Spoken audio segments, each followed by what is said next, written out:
यात्रीगण कृपया ध्यान दें, सभी रेल यात्रियों के लिए 5 नए नियम निकल कर आ रहे हैं जो आम आदमी को जरूर जान लेना चाहिए। जिंदगी में कभी न कभी तो हम सभी रेल यात्रा करते ही हैं और आगे भी जरूर करेंगे। ऐसे में अगली बार रेल में बैठने से पहले आपको इंडियन रेलवे की तरफ से जो कुछ महत्वपूर्ण अपडेट और बदलाव है वो जरूर जान लेने चाहिए। यहाँ पर 5 ऐसे नए नियम निकल कर आ रहे हैं जो कुछ अगले महीने से लागू होने जा रहे हैं, वहीं कुछ इस महीने से ही लागू हो चुके हैं। तो आइए मैं आपको बताता हूँ कि आखिर रेलवे की तरफ से क्या कुछ न्यू रूल्स एंड रेगुलेशंस के अपडेट आ रहे हैं। देखिए, पहला नया नियम यह है कि अब ट्रेन में बेफिक्र होकर आप सो सकते हैं। डेस्टिनेशन स्टेशन आने पर अब आपको रेलवे खुद जगह देगा। रेलवे ने इस तरह की नई सेवा शुरू कर दी है। दरअसल अक्सर हम रेल में, बस में जब भी यात्रा करते हैं तो झपकी लग जाती है, हल्की सी नींद आ जाती है, राइट। तो ऐसे में हमें डर रहता है कि यार कहीं हमारा स्टेशन छूट ना जाए वगैरह वगैरह। तो अब आपको रेलवे जो है ना, आपका स्टेशन नजदीक आने पर रेलवे की तरफ से आपके मोबाइल फोन पर रिंग की जाएगी, यानी कि घंटी आ जाएगी और आपका डेस्टिनेशन आने से पहले रेलवे आपको जगह देगा। बस आपको इस सुविधा को शुरू करने के लिए 139 नंबर पर फोन करके wake up call destination alert activate करना होगा, ठीक है ना। उसके बाद आप रेलवे में सफर करने के दौरान निश्चिंत सो पाएंगे। अच्छा, अगला नया नियम देखिए,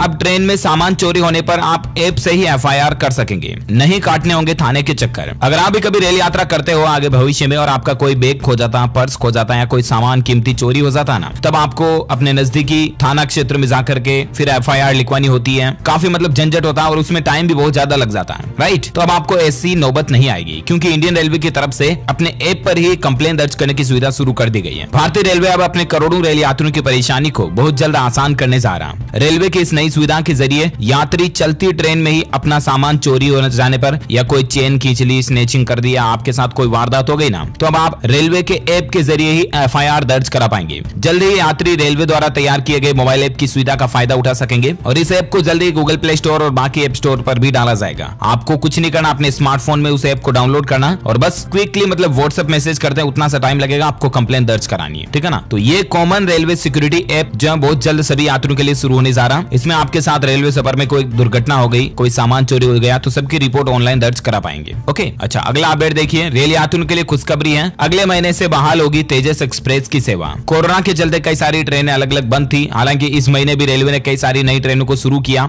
और अब अगले महीने से तेजस एक्सप्रेस ट्रेन भी दोबारा शुरू होने जा रही है, अहमदाबाद मुंबई के बीच चलने वाली। ओके, और रेलवे का अगला अपडेट देखिए दोस्तों, रेलवे की एक और बड़ी पहल है। बंगलुरु स्टेशन पर बना भारत का पहला फ्रेश वाटर टनल एक्वेरियम। जी हाँ दोस्तों, बंगलुरु सिटी रेलवे स्टेशन पर इंतजार कर रहे यात्रियों को अब बहुत ही खूबसूरत नजारा देखने को मिलेगा। दरअसल बंगलुरु सिटी रेलवे जो है ना, वो भारत का पहला ऐसा रेलवे स्टेशन बन गया जिसमें फ्रेश वाटर का टनल एक्वेरियम बना दिया गया। अब इसकी कुछ तस्वीरें भी आप देख सकते हैं, ये देखने में बहुत ही अमेजिंग और प्राकृतिक नजारे की तरह दिखेगा। अच्छा, रेलवे को लेकर अगला अपडेट देखिए दोस्तों, इंडियन रेलवे का बड़ा ऐलान है, दूसरे विभागों के कर्मचारियों को भी अब नहीं देना होगा आरटीपीसीआर टेस्ट चार्ज। मतलब रेलवे की तरफ से जो रेलवे स्टेशन वगैरह पर कोरोना टेस्ट और कोरोना जांच की जा रही है ना, तो अब वो सभी जो गवर्नमेंट डिपार्टमेंट के कर्मचारी हैं उनके लिए फ्री होगा। उनके खर्च को माफ करने का फैसला भारतीय रेलवे की तरफ से लिया गया। अच्छा, अगला अपडेट देखिए, इंडियन रेलवे की तरफ से श्रद्धालुओं को बड़ा तोहफा दिया गया। 4 धाम यात्रा अगर आपके भी घर परिवार में आप खुद या आपके मम्मी पापा या आपके दादा दादी करना चाहते हैं ना, तो उनके लिए रेलवे ने स्पेशल ट्रेन चलाने का ऐलान किया, ठीक है ना। अब ये जो 4 धाम यात्रा के लिए एक स्पेशल डिलक्स ऐसी ट्रेन चलेगी जिसमें आपको एसी कोच वगैरह कंप्लीट देखने को मिलेंगे। 78,000 रुपए का इसका पैकेज शुरू हो रहा है जिसमें आपको 8,500 किलोमीटर की यात्रा करवाई जाएगी। 16 दिन का ये टोटल टूर पैकेज होगा। IRCTC के ऑफिशियल पोर्टल पर आपको ये बारे में जानकारी देखने को भी मिल जाएगी। रेलवे की तरफ से 4 धाम जिसमें बद्रीनाथ, जगन्नाथपुरी, रामेश्वरम और द्वारकाधीश सहित कुछ खास पर्यटन स्थलों को कवर करते हुए ये स्पेशल ट्रेन चलाने का फैसला किया गया। ये ट्रेन सितंबर में चलाई जाएगी। रामायण सर्किट पर चलने वाली श्री रामायण यात्रा ट्रेन की सफलता के बाद अब IRCTC ने देखो अपना देश के नाम से एक नई डिलक्स एसी टूरिस्ट ट्रेन शुरू करने का फैसला किया और ये टूरिस्ट ट्रेन हमारे देश के लोकप्रिय तीर्थ यात्रा सर्किट 4 धाम यात्रा पर शुरू की गई है। तो आप भी इसके लिए बुकिंग करना चाहते तो करा सकते हैं, खास करके अपने परिवार वालों को अगर आप यात्रा करवाना चाहते हैं देखो भारत के तहत, तो बिल्कुल करवा सकते हैं IRCTC के ऑफिशियल पोर्टल के जरिए। ओके, अच्छा, रेलवे को लेकर और एक अपडेट देखिए दोस्तों, अब 2 शिफ्ट में काम करेंगे रेलवे ऑफिस के स्टाफ। नए रेल मंत्री अश्विनी वैष्णव का यह निर्देश निकल कर आ रहा। हाल ही में आपको पता होगा कैबिनेट के मंत्रियों का फेरबदल देखने को मिला और जो पहले रेल मंत्री पीयूष गोयल थे उनको हटा करके अब इनको बना दिया गया जिनका नाम है अश्विनी वैष्णव। इन्होंने निर्देश दिया दोस्तों कि रेलवे मंत्रालय के अधिकारियों और कर्मचारियों को 2 शिफ्ट में काम करना होगा। इनके नए आदेश के मुताबिक पहले से शुरू होकर शाम को 4 बजे समाप्त होगी और वहीं दूसरी शिफ्ट की शुरुआत दोपहर 3 बजे से शुरू होगी और रात में 12 बजे तक चलेगी। ये देख सकते हैं, इसको लेकर ऑफिशियल प्रेस नोट भी आप। रेलवे की कुल मिलाकर के वर्किंग मैनेजमेंट को बेहतर बनाने के लिए ये नए रेल मंत्री का फैसला है। ओके, और रेलवे को लेकर अगला अपडेट देखिए दोस्तों, रेलवे ने कई और नई ट्रेनों को चलाने की भी घोषणा की है जिनके लिस्ट मैं आपको कंप्लीट दिखाना चाहूंगा। देखिए आप, जुलाई के महीने से भी कई सारी ट्रेनें शुरू हुई और अब 12 जुलाई 17 जुलाई वगैरह से भी और कई सारी ट्रेनें शुरू होने जा रही है। अच्छा, अगली बड़ी खबर और नया नियम देखिए, अब बिना टिकट के भी आप ट्रेन से यात्रा कर पाएंगे। इंडियन रेलवे ने इस तरह का खास नियम बना दिया। जहां बहुत बार ऐसा होता है दोस्तों कि हम ट्रेन में लेट हो रहे होते हैं या प्लेटफॉर्म पर टिकट के लिए लाइन में लग रहे होते हैं, लेकिन तभी से गाड़ी आ जाती है और गाड़ी रवाना हो रही होती है। अरे यार, टिकट तो लिया ही नहीं, गाड़ी निकलने वाली है, जल्दी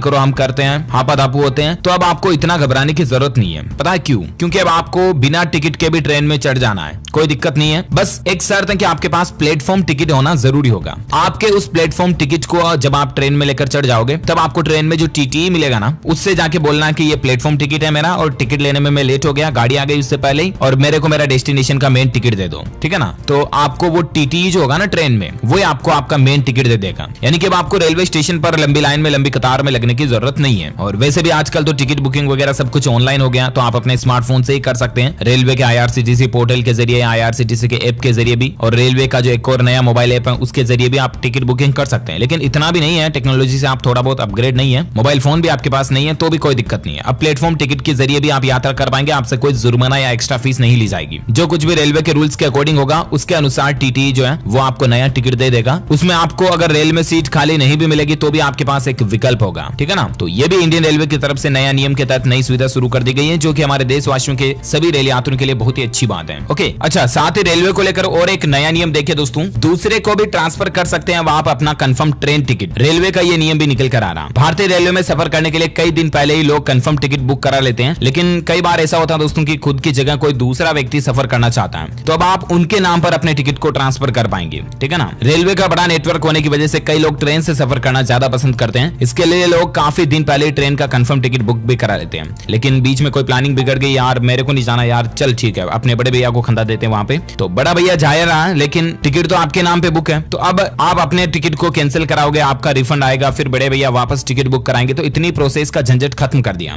अब आप अपने नाम के टिकट को सीधा ही अपने भाई के नाम पर या और कोई भी जो आपकी जगह पर दूसरा पर्सन जा रहा ना, उसके नाम पर टिकट को बुक करा पाएंगे। अब उसके लिए आपको कुछ नहीं करना, सिंपल स्टेप्स रहेगी। आपको एक फॉर्म लेना है और उस फॉर्म को स्टेशन अधीक्षक या स्टेशन मास्टर के नाम से लिखना है। आवेदन के साथ आपको अपने टिकट की कॉपी और आपका ID प्रूफ, साथ ही यात्रा करने वाले सदस्य के ब्लड रिलेशन से संबंधित डॉक्यूमेंट लगाने हैं, मतलब आपका आधार कार्ड और उसका आधार कार्ड वगैरह लगाना, और सिंपली रेलवे स्टेशन पर एक एप्लीकेशन फॉर्म मिलेगा 1-2 रुपए में, वो लगा करके आपको सबमिट कर देना, ठीक है ना। फिर आपके टिकट के बदले कोई भी सफर कर सकता है, कोई दिक्कत नहीं है। अभी तक रेलवे के नियम के मुताबिक रेल मंत्रालय का जो 1990 का नियम था, उसके आधार पर 3 जून 2006 को जारी सर्कुलर के अनुसार ट्रेन में सफर करने के 24 घंटे पहले कोई भी यात्री अपने परिवार के सदस्य, जिसमें माता पिता, पति पत्नी, पुत्र पुत्री, भाई बहन के नाम पर अपने टिकट को ट्रांसफर करवा सकते हैं। इसके लिए आपको रेलवे के अधिकारी के पास डॉक्यूमेंट के आधार पर साबित करना होगा कि वे आपके ही परिवार के सदस्य हैं, ठीक है ना। तो राशन कार्ड वगैरह या किसी की भी फोटोकॉपी डॉक्यूमेंट्स की आपको देनी है और सिंपली आपका ये काम भी हो जाएगा। ओके, तो उम्मीद है दोस्तों रेलवे से जुड़े कुछ महत्वपूर्ण नियम और बदलाव आपको जरूर जानने मिले होंगे। आप मुझे नीचे कमेंट करके बताइए दोस्तों कि आपने लास्ट टाइम रेल यात्रा कब की थी, रेलवे में सफर कब किया था, कमेंट करके बताइए। और बाकी ख्याल रखना आप अपने आप का, अपने परिवार का भी, क्योंकि आजकल कोरोना का मसला बहुत ज्यादा चल रहा है। अभी भी दोस्तों कोरोना के मामले आना भले ही कम हो चुके हैं, लेकिन तीसरी लहर वापस कभी भी आ सकती है, सो प्लीज बी केयरफुल। आप अपने बच्चों का भी खास ध्यान रखें। वीडियो को लाइक करना, शेयर भी करना अपने दोस्तों के साथ फेसबुक और व्हाट्सएप पर। और हाँ, आप हमारे चैनल DLS न्यूज को सब्सक्राइब करके बेल आइकन भी जरूर दबा देना, ताकि आपको रोजाना की ताजा अपडेट्स और काम की खबरें तुरंत आपके मोबाइल पर मिलती रहेगी। ओके, मिलेंगे अगले नेक्स्ट अपडेट में, तब तक के लिए thank you, take care, good bye, जय हिंद, जय भारत, वंदे मातरम।